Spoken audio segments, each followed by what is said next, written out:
24-16. But, Mo, it was certainly a lot tougher than a lot of people expected. Yeah, and we expected a good game. I'm really happy, Jim, to be out there with a win, to be honest with you. I know it was a good Indiana team. Right. Maybe that's the thing that happened on Saturday is a lot of people underestimated Indiana. They're a pretty darn good football team, both sides of the ball. Right, I think that, and I think the fact that everybody said, well, can you get up the 5th straight week? The kids started believing that, and I kept telling them, hey, you can get up if you want to get up. It's just it's a mental thing, and I know we've had some tough games, but Indiana's a much better football team, and they're getting better each and every week. So they're going to be a problem down the road for some other teams in the Big Ten, probably, because they are getting better. What about their offense? They got to you early. Oh, yeah, they're going to win their share of the games, Jim. And this guy, Green, did an exceptional job, and he got out a lot of third down possession-type passing and did a very good job. And then here's Dunbar, who was and demonstrated that he is a physical back as well as having the great speed and the ability to cut. The third down conversions in the first half by them were unbelievable. Well, like here, 3rd and 17, you don't like this. 3rd and 17, they get 20-some yards. Now they come back. Here's a big play for us by Brian Townsend, which forces them to kick a field goal. Their kicker was very accurate today in the field goal department. In fact, we were 1 for 3, and he was 3 for 3. And that's a big difference, too. You have to have the ability to hit those. And they got a complete offense, believe me. 3-0, and then you come back and start to make some things happen. But you had to go to the air. They were trying to take the run away, weren't they? They took the run away, and we had to mix it up a little bit. We just didn't get enough snaps. We only had 50 snaps offensively. That's why we didn't get the points and the yardage we normally get. There's a great catch by Walter Smith and an excellent throw by Elvis. Here's a good screen to Jesse Johnson. And, Jim, as you remember, we took the first drive down and we got stopped and they had to try a field goal we missed. Now this is our second possession. We only had 3 possessions the first half.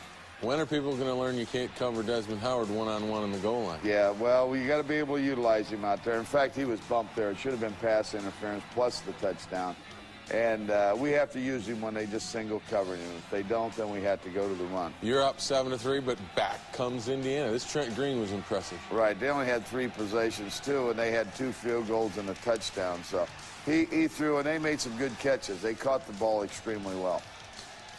What was you stopped the run fairly well. I mean, they had to throw more than I think they wanted, right? Oh, yeah. Yeah, the Dunbar only averaged 3 points some a carry, where he had been way up over 5. This is our first touchdown. Green goes in on the option. But he had 30-some carries, and I think he had a total of 116 yards. You know, we like the idea you aren't going to get more than 100 yards. Here's Jesse Johnson getting loose on the counter and picking up a big gain. They're up 10-7 at this point, and this is your drive to come back. And this is nice to see that your kids responded. Right. I think we can execute offensively on most occasions, but you can't do it every down. You know, I tell the kids, hey, we'll have a great offense the day we never punt. And that's the day I'm looking for. But here, Elvis throws a great throw again to Walter Smith, hits him on the money so he can run with it after he catches it. And here Indiana tries one-on-one against Desmond again. Right, now we go out, and then Desmond breaks in and catches another touchdown. 5 catches, 3 touchdowns. That's not a bad afternoon. Not a bad afternoon at all. That's a big kickoff return. Puts you up 14-10, but Indiana comes back. Here they come back. Again, controlling the ball on 3rd down. Do you worry about your defensive backs giving them a little too much cushion? Well, I do at times, but you don't want the big one, which, you know, later they hit a 40-yarder. Here we missed the tackle, and Green does a great job scrambling for a first down. But you're right. I like to be up in there a little tighter at times, but not at the expense of throwing one over your head. Here they do a good job just throwing and catching the ball. We had decent coverage. You have to give their receiver. Their receiving corps goes a little unnoticed. They make some good catches. And here's Brian Townsend again. I think Brian's playing extremely well, having a great 5th year for us and coming back. And he's really added to our defense. And you forced them to kick the field goal, so it's 14-13, even though they were knocking on the door at halftime. Talk to me about what you're thinking running into the tunnel at halftime. Well, I kept thinking offensively, are we ever going to get the ball? And I was really concerned about whether our defense could get them stopped. And, you know, all of my thoughts were there. So you try to, you go to a little different strategy offensively. What you'd like to do is score, but you'd like to eat up the clock scoring.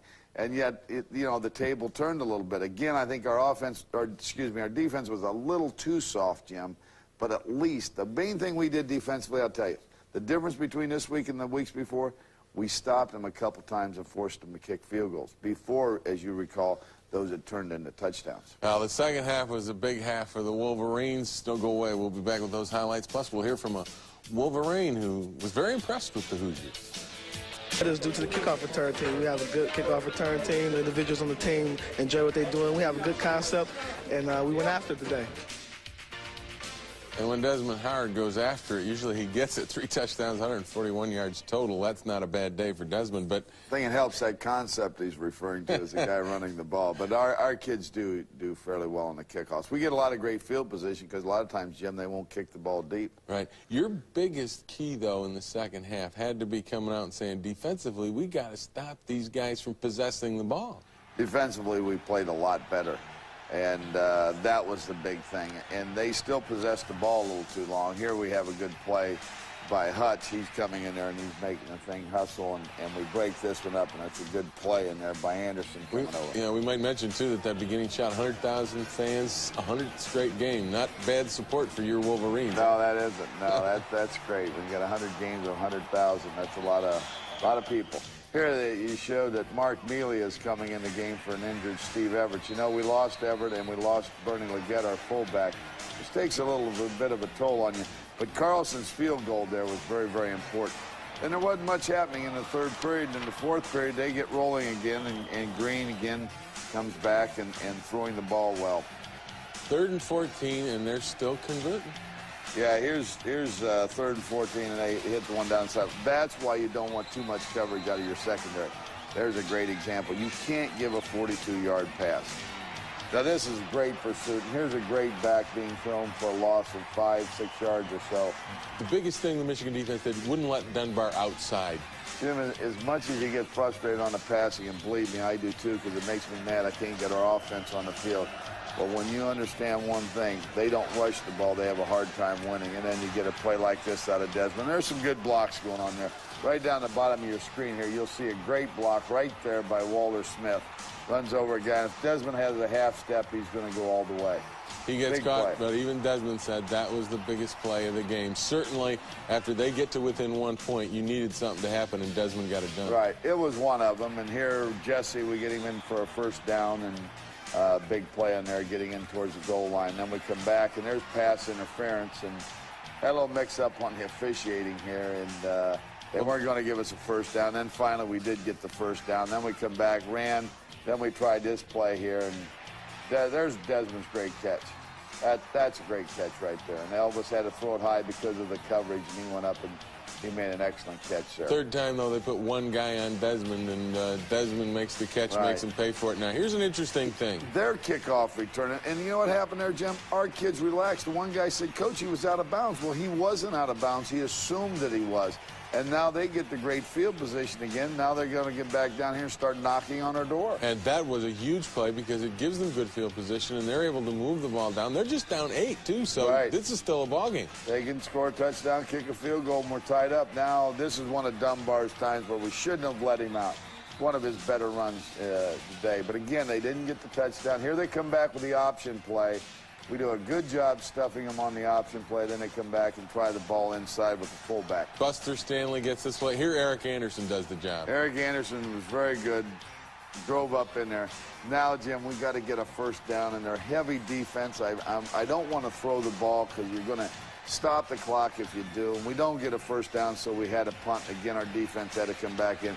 Here's a great play by Pat Maloney here, breaking up a pass. If you got that other hand up there, Pat may have intercepted it, but that's a fine play. That was on 3rd down, and then obviously they go for it on 4th and 10 here, and we get them stopped. Well, they get it to Dunbar, and Alfie Birch comes up and makes a great play. Right. Alfie's got good speed, and that helped him in that case because Dunbar can run, and of course it was a big win. There wasn't any question about it. Under the circumstances, I'm very proud of the team. I'm still concerned about some of our players and a couple injuries we have now, but we have to put it together. At this point in the season, you look at this ball club where it's been. You had the 5 early games that everybody was saying were monsters. Do you think there was a bit of a letdown, even though you cautioned the kids against it? Well, I think so, and particularly, you know, as you indicate, so many good teams, and then yet Indiana can play with a lot of those teams. And I think we're going to find that to be the case, but it didn't have the build-up.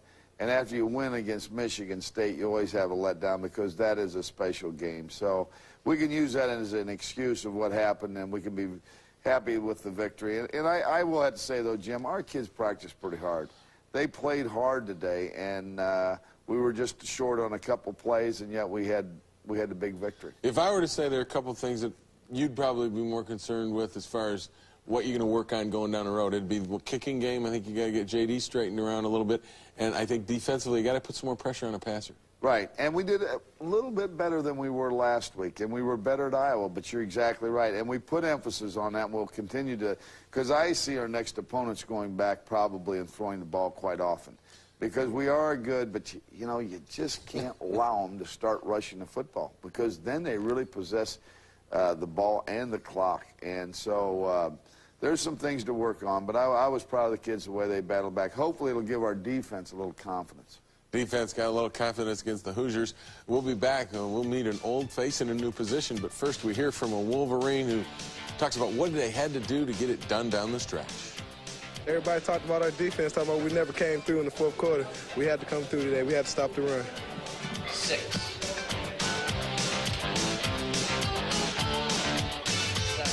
We didn't get the points and the yardage we normally get. There's a great catch by Walter Smith and an excellent throw by Elvis. Here's a good screen to Jesse Johnson. And, Jim, as you remember, we took the first drive down and we got stopped and they had to try a field goal we missed. Now this is our second possession. We only had 3 possessions the first half. When are people going to learn you can't cover Desmond Howard one-on-one in the goal line? Yeah, well, you got to be able to utilize him out there. In fact, he was bumped there. It should have been passed. I kept telling him, hey, you can get up if you want to get up. It's just it's a mental thing. And I know we've had some tough games, but Indiana's a much better football team, and they're getting better each and every week. So they're going to be a problem down the road for some other teams in the Big Ten, probably, because they are getting better. What about their offense? They got to you early. Oh, yeah, they're going to win their share of the games, Jim. And this guy, Green, did an exceptional job, and he got out a lot of third down. Kicker was very accurate today in the field goal department. In fact, we were 1 for 3, and he was 3 for 3. And that's a big difference, too. You have to have the ability to hit those. And they got a complete offense, believe me. 3-0, and then you come back and start to make some things happen. But you had to go to the air. They were trying to take the run away, weren't they? They took the run away, and we had to mix it up a little bit. We just didn't get enough snaps. We only had 50 snaps offensively. That's why. 24-16. But, Mo, it was certainly a lot tougher than a lot of people expected. Yeah, and we expected a good game. I'm really happy, Jim, to be out there with a win, to be honest with you. I know it was a good Indiana team. Right. Maybe that's the thing that happened on Saturday is a lot of people underestimated Indiana. They're a pretty darn good football team, both sides of the ball.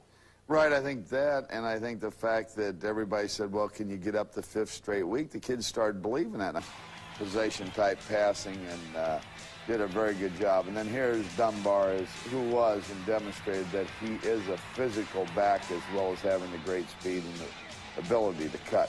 The third down conversions in the first half by them were unbelievable. Like here, 3rd and 17. You don't like this. 3rd and 17, they get 20-some yards. Now they come back. Here's a big play for us by Brian Townsend, which forces them to kick a field goal. They're